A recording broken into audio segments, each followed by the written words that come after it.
తప్పుడు ప్రచారంతో గత కొన్ని రోజులుగా శునకానందం పొందుతున్నారు. నిజాలను జనానికి చేరవేస్తూ వారి తరపున వైఎస్ఆర్సీపీ పోరాటం చేస్తుంది.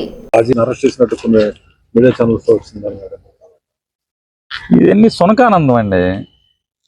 కొడాల నాని గారికి క్యాన్సర్ వచ్చింది.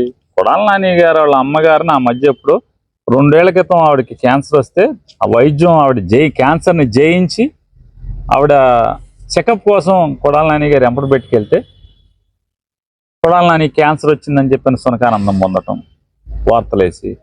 అట్లాగే వంశీ గారి భార్య నిన్న ఒక ఫంక్షన్కి ఆవిడ గన్నవరం వస్తే వెంటనే పోలీసులు టీవీ కెమెరాలు వెళ్ళిపోయి వాళ్ళ సొంత ఛానల్ వాళ్ళు వంశీని అరెస్ట్ చేశారు.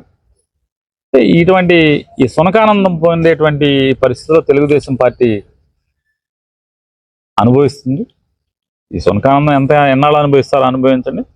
ఖచ్చితంగా వంశీ న్యాయపరంగా అన్యాయంగా తన్ను పెట్టారని దాని మీద వైఎస్ఆర్ కాంగ్రెస్ పార్టీ ఆఫీస్ మీద దాడికి బెజవాడ నుంచి గూణాలను తీసుకొచ్చి దాడికి వస్తే దాన్ని ఎదుర్కొన్నందుకు వాళ్ళ వంశీని 71 ముద్దాయిగానే ఎంతకొని పెట్టారు. అది కూడా నిన్న మొన్న పెట్టారు ఈ మధ్యకాలం. ఏదన్నా పెట్టుకోనండి, అతను న్యాయపరంగా రిలీఫ్ తెచ్చుకుంటానికి ప్రయత్నం చేస్తున్నాడు. ఖచ్చితంగా అతను బెయిల్ తీసుకుని వస్తాడు.